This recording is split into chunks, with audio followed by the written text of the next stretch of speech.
Assalamualaikum warahmatullahi wabarakatuh. Baiklah, saya Yulia Fitri Ananda. Pagi ini akan mempresentasikan materi saya tentang penelitian dan isu-isu sosial tentang karir. Yang sebelumnya yang saya hormati guru Bapak dosen pembimbing dosen pengampu mata kuliah ini, lalu Bapak Ibu teman-teman yang seperjuangan dengan saya. Sebelum kita memulai presentasi, alangkah lebih baiknya kita berdoa terlebih dahulu. Berdoa mulai.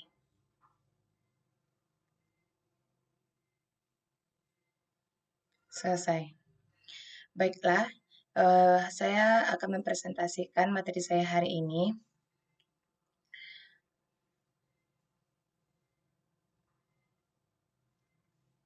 tentang penelitian dan isu-isu sosial tentang karir.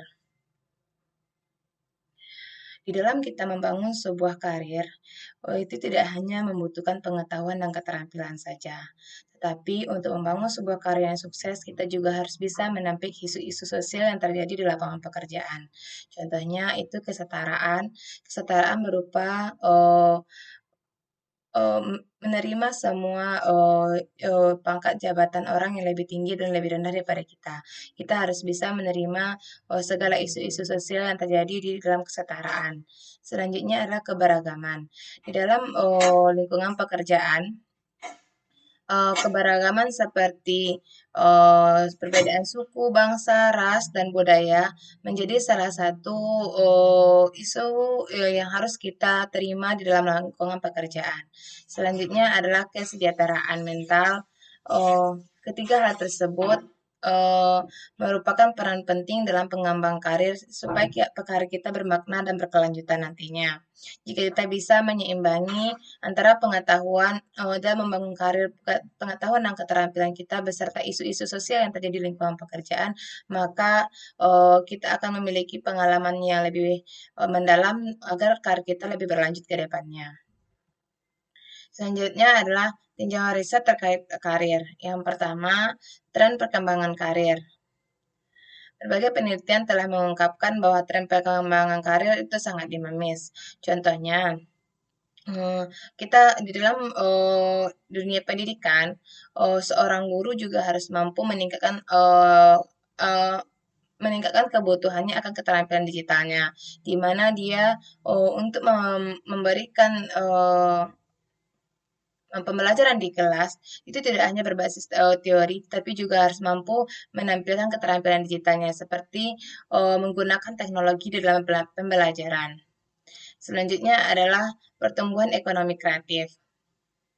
Contohnya, di dalam pertumbuhan ekonomi sekarang, eh, kita harus bisa melakukan jual beli secara online dan secara offline. Di mana kalau secara offline itu tetap langsung dengan konsumen, sedangkan online itu kita bisa melakukan COD, bisa melakukan seperti via online lain sebagainya. Faktor-faktor penentu keberhasilan karir. Yang pertama adalah pengembangan kompetensi, di mana seorang guru harus mampu mengembangkan kompetensi yang ada dalam dirinya untuk menjadi seorang guru yang kompeten, lalu memiliki jaringan profesional, serta keseimbangan dunia kehidupan dengan kerja yang memiliki peran penting dalam mencapai kesuksesan karir. Jadi, faktor penentu keberhasilan seorang karir seseorang itu dia harus bisa menyeimbangi kehidupan pribadinya dengan kehidupan pekerjaannya. Dia tidak boleh mencampurkan antara kehidupan yang ada di sehari-harinya dengan dibawa-bawa ke dalam dunia pekerjaannya. Itu tentu sangat berpengaruh kepada pekerjaannya nantinya. Jadi seorang pekarir dia harus bisa menyeimbangi antara kehidupan sehari-harinya dengan pekerjaannya. Selanjutnya adalah tantangan karir di era digital. Tantangan karir di era digital salah satunya adalah kecemasan terhadap kehilangan pekerjaan. Tentu jelas bagaimana seorang seseorang yang bekerja di sebuah instansi, jika dia tidak mampu meningkatkan selalu pengetahuannya, upgrade dirinya, tentu dia akan bisa saja dia terjadinya pergeseran jabatan atau kehilangan pekerjaan. Karena semakin banyak orang yang mengingat sekarang semakin banyak dunia pendidikan mencetak sarjana. Jadi tentu jelas fresh grad yang lainnya tentu juga memiliki pengetahuan yang lebih tinggi. Makanya seorang pekerja yang sudah bekerja di sebuah instansi, maka dia harus bisa meningkatkan selalu karirnya agar tidak kehilangan pekerjaannya. Selanjutnya adalah contoh-contoh isu sosial tentang karir. Yang pertama adalah diskriminasi dalam rekrutmen. Contohnya di sini adalah masih ditemukannya kasus-kasus di mana pelamar dengan latar belakang tertentu tidak mendapatkan kesempatan yang sama dalam proses perekrutan. Maksudnya adalah contohnya di sebuah instansi sekolah, dia hanya merekrut putra-putri daerahnya saja, sementara ada orang dari luar daerah lainnya juga mau berkesempatan dengan hal yang sama untuk mendapatkan pekerjaan. Jadi salah satunya, maka dari segi administrasi saja orang dari luar tersebut tidak bisa masuk ke dalam salah satu syarat rekrutmen penerimaan guru di sebuah instansi. Oh, selanjutnya adalah work life balance yang buruk. Tuntutan pekerjaan yang berlebihan dapat mengganggu kehidupan pribadi dan kesehatan mental karyawan. Di mana contohnya aja sebagai seorang guru, kita bekerja dari jam 7 sampai jam 4 sore, di mana kita sudah bekerja seharian penuh. Lalu sesampai di rumah, guru dituntut lagi untuk menyelesaikan administrasi-administrasi yang besoknya akan dikumpulkan. Tentu jelas ini akan mengganggu kehidupan pribadi dan kesehatan mental karyawan. Dia akan tertumpu pada pekerjaan di sekolah lalu di rumah pun juga, maka dia akan mengganggu kehidupan pribadinya bahkan kesehatannya. Selanjutnya adalah kurangnya keanekaragaman. Ketidakpastian pekerjaan, contohnya kita bekerja di sebuah sekolah, kita berstatus sebagai guru honorer. Jika kita jika seandainya nanti datang guru dari luar yang berstatus P3K atau PNS, otomatis posisi kita sebagai guru honorer di sebuah sekolah itu akan terancam. Bisa kemungkinan kita akan dipindahkan ke sekolah lain atau kita tidak ada yang menampung sekolah karena sudah penuh gurunya. Bahkan ada kemungkinan kita hanya sedikit jam untuk kita. Jadi ketidakpastian pekerjaan tersebut salah satunya menjadi kurangnya keanekaragaman. Selanjutnya kontrak sementara. Kontrak sementara, contohnya kita bekerja di sebuah perusahaan, dia hanya mengontrak kita contohnya 2 tahun, 3 tahun. Itu menjadi faktor yang sangat menjadi suatu kecemasan bagi seorang karyawan, di mana nantinya jika dia dikontrak apakah berlanjut atau tidak intinya. Itu menjadi kecemasan bagi seorang karyawan. Soalnya kurangnya stabilitas finansial. Contohnya, kita menjadi seorang guru, awal-awalnya kita digaji dengan guru honorer, kita digaji dengan 1 bulan sekali itu gaji kita keluar, lalu beberapa bulan ke depan karena ada hambatan dan hambatan lainnya, maka gaji kita dibagikan hanya 3 bulan sekali atau 4 bulan sekali. Ini menyebabkan kurangnya stabilitas finansial oleh seorang guru, sehingga berbagai masalah di atas menjadi sumber stres bagi seorang pekerja. Selanjutnya adalah dampak faktor sosial ekonomi pada karir. Akses pendidikan, eh, pertama akses pendidikan. Latar belakang sosial ekonomi mempengaruhi akses dan kualitas pendidik, yang pada gilirannya berdampak pada pilihan dan peluang karir. Jadi, faktor sosial ekonomi itu sangat mempengaruhi kualitas pendidikan, di mana jika kita memiliki sosial ekonomi yang menengah-menengah saja, tentu kualitas pendidikan kita juga akan biasa-biasa saja. Tapi makanya jika kita memiliki akses sosial ekonomi yang tinggi, maka kita juga akan berdampak pada pilihan dan peluang karir kita ke depannya. Selanjutnya adalah jaringan profesional. Orang dari latar belakang berbeda sering memiliki akses yang berbeda terhadap jaringan dan sumber daya profesional yang dapat mendukung pengembangan karir.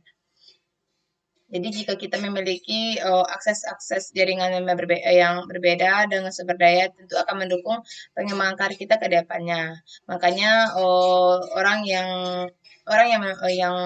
memiliki jabatan yang tinggi itu tentu memiliki jaringan profesional juga yang bagus. Selanjutnya adalah tanggung jawab keluarga. Kewajiban keluarga adalah membatasi pilihan karir, terutama yang terjadi pada saat sekarang ini adalah bagi kaum wanita, di mana keluarganya tentu akan cemas jika dia melakukan pilihan karirnya jauh dari kehidupan keluarganya, jauh dari keluarganya. Ini menjadi satu kecemasan bagi keluarga untuk melepas anaknya pergi merantau. Tentu ini menjadi tantangan bagi juga perempuan untuk meyakinkan keluarganya. Selanjutnya adalah bias dan stereotip, yaitu persepsi negatif terhadap kelompok tertentu yang dapat menghalangi peluang dan kemajuan karir. Biasanya ini dilakukan oleh orang-orang terdekat atau bisa juga oleh keluarga kita sendiri. eh, Kadang dia memberikan persepsi yang negatif tentang pekerjaan yang kita dapat dari luar, sehingga menghalangi atau membuat keraguan terhadap kita untuk kemajuan karir kita. Selanjutnya adalah keberagaman dan inklusi di tempat kerja.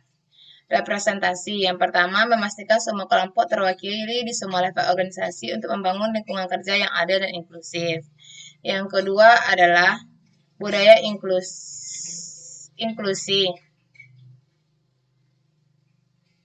di mana kita bisa menciptakan budaya di mana semua orang merasa diterima, dihargai, dan memiliki peluang yang sama untuk berkontribusi. Ini tergantung kepada sebuah pemimpin, di mana dia bisa menciptakan budaya di mana semua bawahannya dan karyawannya merasa diterima dan dihargai, dan memiliki peluang yang sama untuk memberikan pendapat dan masukan. Selanjutnya adalah kesempatan yang adil, yaitu menghilangkan bias dalam rekrutmen, promosi, praktik, dan manajemen sumber daya manusia. Selanjutnya adalah kelompok sumber daya karyawan, yaitu memfasilitasi pembentukan kelompok yang mendukung kebutuhan karyawan dari berbagai latar belakang. Selanjutnya adalah keseimbangan kehidupan kerja dan kesehatan mental. Yang pertama, seorang pemimpin harus bisa memprioritaskan kesehatan, di mana kesehatan itu adalah menjadi prioritas nomor satu. Dia harus bisa memastikan kesehatan yang di sini adalah fisik dan mentalnya karyawan. Uh, Fisik dan mental karyawan seperti memberikan dukungan program kesejahteraan. Lalu kebijakan dalam mendukung work-life balance. Jadi seorang pemimpin harus bisa mensejahterakan baik itu kesehatan fisik maupun kesehatan mental seorang karyawannya. Selanjutnya adalah budaya kerja sehat, yaitu menciptakan budaya organisasi yang menghargai kesejahteraan dan mendorong karyawan untuk menjadi keseimbangan hidup dan kerja yang sehat. Selanjutnya adalah kepemimpinan yang mendukung. Tentu jelas dalam sebuah pekerjaan, di sebuah lingkungan pekerjaan, kepemimpinan yang baik adalah orang kepemimpinan yang mampu mendukung segala segala yang dikerjakan oleh karyawannya, memberikan masukan dan arahan. Jadi pemimpin yang dapat mendukung dan memberikan contoh praktik kerja yang sehat itu dapat mempengaruhi seluruh organisasi. Selanjutnya adalah kemajuan teknologi dan dampaknya pada karir. Um, yang pertama adalah otomasi dan robotika.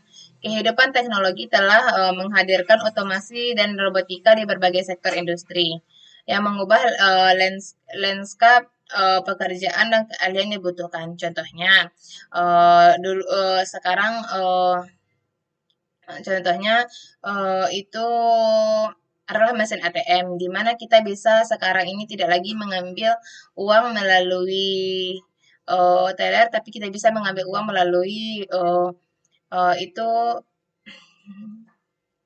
ATM. Kita bisa melakukan transaksi dan juga kita bisa melakukan proses pengambilan uang Selanjutnya adalah kecerdasan buatan. Kecerdasan buatan yaitu semakin banyak digunakan untuk mengoptimasikan tugas-tugas kantor, menggeser peran manusia dan mengharuskan adaptasi keahlian. Contohnya, kecerdasan buatan sekarang contohnya itu eh, eh, man- eh, manusia setelah digantikan pekerjaannya seperti dulu kita bisa mm, melakukan eh, seperti dulu kita bisa kita dulu naik memesan memesan memesan makanan itu langsung ke alamat. Sekarang kita dengan kecerdasan buatan manusia itu seperti adanya aplikasi yang bisa diakses oleh manusia melalui HP-nya. Cukup dipesan melalui HP lalu makanan tersebut datang ke tempat tempat di mana berada. Selanjutnya adalah Internet of Things. Internet of Things mempengaruhi berbagai industri dari manufaktur hingga pertanian dan menciptakan peluang baru sekaligus tantangan dalam karir. Selanjutnya adalah telekomunikator dan kerja jarak jauh. Salah satunya adalah kemajuan teknologi komunikasi memungkinkan lebih banyak orang bekerja dengan jarak jauh, mengubah budaya kerja tradisional. Contohnya, seseorang guru akan melakukan sebuah pelatihan di Padang, sementara dia berada di daerah Agam. Jadi karena ada jarak yang jauh, eh, dia bisa melakukan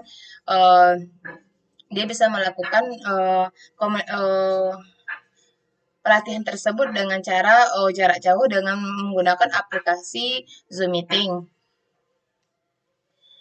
Baiklah kesimpulannya, isu-isu sosial yang mempengaruhi karir harus ditangani secara komprehensif agar dapat membangun tempat kerja yang adil, inklusif, dan mendukung kesejahteraan pekerjaan. Ini membutuhkan komitmen dari semua pemangku kepentingan untuk menciptakan masa depan karir yang lebih baik bagi semua orang.